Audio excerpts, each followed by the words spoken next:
Gold rates అన్నది రోజు రోజుకి ఆల్ టైమ్ హైక్ అలా పెరుగుతూనే ఉన్నాయి. అంటే పెరిగేటప్పుడు మాత్రం బాగా పెరుగుతుంది, తగ్గేటప్పుడు చాలా స్వల్పంగా తగ్గిందని మేము చదువుతూ ఉంటాం. అంటే అసలు ఇంతలా పెరగటానికి రీజన్ ఏంటి సార్? అంటే రిటైల్ ఎంత పర్సంటేజ్ చూసుకున్నా అంత పెరుగుద్ది. రిటైల్ పర్సంటేజ్ కొంత జనం పెరుగుతున్నా, యూసేజ్ పెరుగుతున్నా అంత పెరగదు కదా. మెయిన్ సెంట్రల్ బ్యాంక్సే ఎక్కువ చేస్తున్నాయి కాబట్టి అదే మెయిన్. సెంట్రల్ బ్యాంక్స్ విపరీతంగా మనమే $19 బిలియన్ ఈ సంవత్సరం ఎక్కువ చేసాం, ఆర్బీఐ చేసింది. సో ఎందుకు చేస్తున్నారు? ఇప్పుడు డాలర్ అనేది డీఫేమ్ అవుతోంది. ఇప్పుడు దాకా ప్రతి కంట్రీస్లో కూడా రిజర్వ్స్ ఉన్నాయి, డాలర్ రిజర్వ్స్ ఉన్నాయి. ఆ డాలర్ రిజర్వ్స్ తగ్గించుకొని ఇప్పుడు ఫ్యూచర్లో ఓన్ కరెన్సీతో ట్రేడ్ చేయొచ్చు కాబట్టి డాలర్స్ రిజర్వ్స్ తగ్గించుకొని గోల్డ్ రిజర్వ్స్ పెంచుతున్నారు.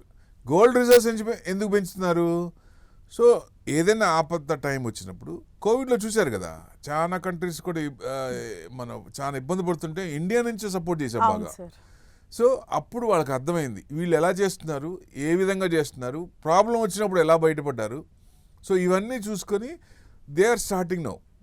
ఎస్, అందుకని మనం కూడా రిజర్వ్స్ పెంచుకోవాలి, గోల్డ్ రిజర్వ్స్ పెంచుకోవాలి. ఏదైనా ఇబ్బంది వచ్చినప్పుడు ఇమ్మీడియట్ క్యాష్ కాబట్టి డెఫినెట్గా మనకి అది ఆదుకుంటుంది అనే ఆలోచన థాట్ వచ్చిందే. అక్కడి నుంచి మార్పులు వచ్చినాయి, అక్కడి నుంచి పెరుగుతుంది. ఎందుకంటే లాస్ట్ మీకు 5 years నుంచే మూమెంట్. అంతకుముందు gold is a dead investment, దాంట్లో పెద్ద రాలేదా. ఇప్పుడు కూడా యావరేజ్ తీసుకుంటే తక్కువే ఉంటుంది, చాలా తక్కువే ఉంటుంది.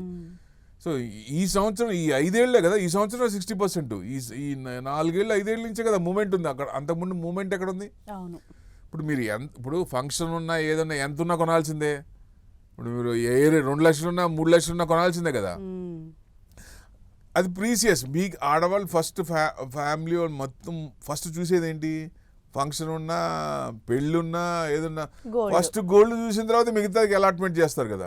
So precious metal. సో అక్కడి నుంచే కొంచెం చిన్నగా డిమాండ్ పెరిగింది. సో డెఫినెట్గా రిటైల్ పర్సంటేజ్ పెరగలేదని అనుకోలేం, బట్ పెరిగింది. కానీ ఇంత రేట్ ఉంటే కొంటారా? ఎక్కువ మంది కొంటారా? ఇంత రేట్ ఉన్నది తక్కువ. ఇప్పటికే షాపులు మాత్రము నిండుగానే కనిపిస్తుంటాయి. అంటే రేట్లు పెరుగుతున్నప్పటికీ కూడా అక్కడ ఏమీ తగ్గట్లేదు అనమాట. అంటే gold selling. There you are. షాపుల్లో జనం ఎందుకున్నారు?